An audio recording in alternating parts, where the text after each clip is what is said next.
Now, Nicola Thorp and Matthew Wright joining us to discuss today's top stories, and obviously the story everybody is talking about, a lot of the front pages today. Jeffrey Epstein's ex-girlfriend has been charged with child sex trafficking. Prosecutors are asking the judge to deny bail, saying that she is a flight risk. Nicola, what did you make of this? I mean, it seems that the FBI have been watching her for some time. Nobody could find her originally. Yeah, I mean, it's fantastic news for the victims, I think, who've been waiting for an awful long time to seek justice, particularly because they were denied justice when Jeffrey Epstein died in prison. But surely this is good news for Prince Andrew, because he loves doing the honourable thing, doesn't he? He told us all that he did the honourable thing by going over, flying all the way to New York to break off a friendship with a known sex offender. So surely he would do the honourable thing by answering the phone to the FBI this time round.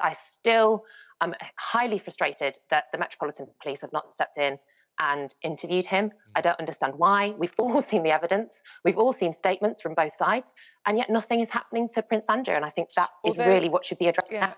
Although, Matthew, his team say that Prince Andrew is bewildered. They are bewildered because they say they have been having some form of correspondence, contact with the authorities in America. Yes.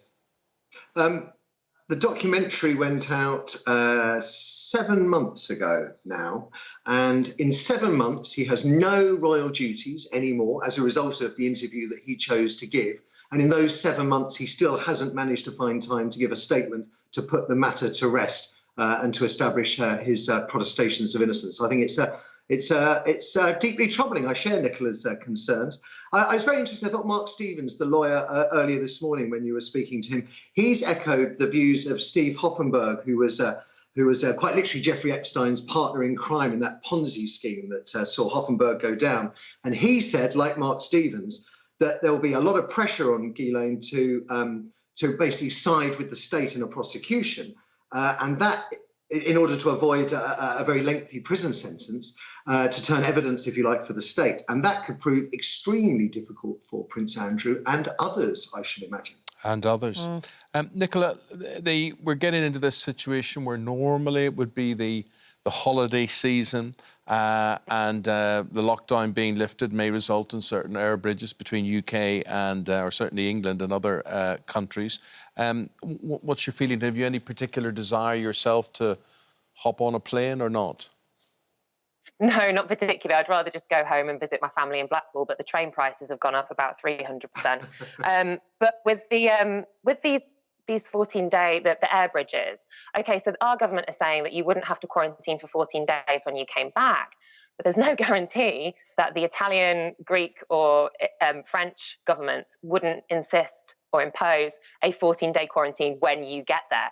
So I think people need to bear that in mind. It seems like a false good news story, because I'm not sure how happy people would be with arriving in, Sardinia and being asked to stay indoors for 14 days.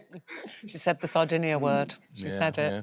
And we tie all of this, Matthew, in with Super Saturday as well, and with the lockdown lifting and this day, Saturday, when so many people are available, they're off, and there seems to be going to be a lot of demand for this. Are you going to be partaking in Super Saturday in some way? No, I'm not. My birthday's next week, and I am going to go out for a drink with some of the old folks, and we're going to socially distance on Wednesday. I've got an old folks building at the end of my road. Boris Johnson was on the radio earlier this morning begging people to sort of be responsible. At the same time, we've had Dominic Cummings broke the rules on social distancing back in the day, and now the Prime Minister's father has not only broken our guidelines, but also seems to have infringed Greece's guidelines by travelling from the UK to Greece via Bulgaria. And Grant Shapps today said that that wasn't a problem because we don't have laws in this country with regard to travel. They're just guidelines. So I deduce from that whatever the government says, just do what you like. Do what Stanley would do, or do what Dominic would do. But don't do what we do what we say, is Nicola, the sort of inference that comes from all of that. Yeah, sadly. I mean, I'm going to a socially distanced restaurant tomorrow with some friends that I haven't seen for 3 months. So I'm guessing that people will be like a metre apart. But again, even that's a guideline. And when people at the top aren't following these guidelines, it's really difficult to tell whether anyone else will. And as far as a second peak is involved, we currently don't have a properly working test track and trace service. So how will we even know until people die Well, look, whether let me ask you two. There is definitely a feeling, I don't care what anyone says, there is definitely a feeling amongst people, or a certain sector of people, it's all over. Yeah. We're allowed to shop, we can go to the cinema now from the weekend, get our hair cut. Hey, let's meet up. There is definitely a more relaxed attitude amongst a lot of people. Yeah. Would you think that is fair, and do you think that is dangerous? I think it's fair. I think the evidence is all around us. I think there was some study I read about that said the Dominic Cummings decision, you know, the Barnard Castle trip, massively penetrated into the public consciousness, because I guess we were all getting bored, stuck at home, and suddenly it felt like, well, we don't actually have to adhere to the rules to the very letter.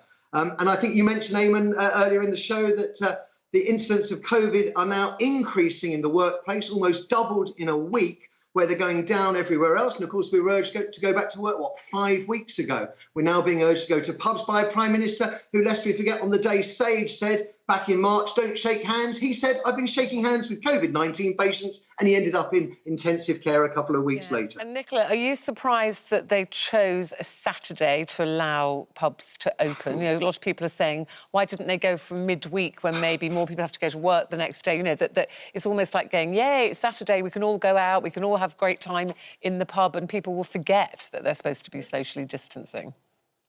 Yeah, I don't think it was wise, but I'm also not surprised that Boris Johnson's government chose that. He's a very kind of seemingly patriotic man, choosing it to be on a, want for a better word, Independence Day. And I think that maybe they were going for something that was going to attract a bit more media attention, a bit more excitement about, you know, our freedom coming back to us. But yeah, surely this was something that should have just kind of happened on a Monday and sort of slipped along in the background rather than being dubbed a Super Saturday. It's weird. Yeah. Good point. Well, Good point. Today is Fun Friday, and just for you, Nicola, right? There's a survey that's happened, and I want to play your choice. This is Nicola's choice. You will hear now Miss Britney Spears. I'll tell you the significance of this right after we listen. Here we go.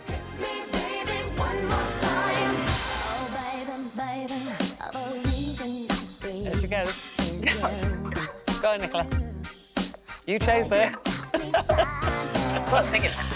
But the reason we're doing this is that there's a study out that's saying that your favourite singers, the music you listen to the most, the artists you listen to the most, says a lot about you, more than you realise. More than you realise. What does Britney say about Well, it says about Britney, if you like Britney and Britney music there, it says that Britney is more likely to be followed or adored by, get this, Nicola, quarrelsome people. It's literally my job. Yeah, it's literally your job. So you'd not disagree with that. Miss Ruth, whatever, probably disproving this theory, goes for a bit of Marvin Gaye, who's also on this list. Here we go. I've been really trying, baby.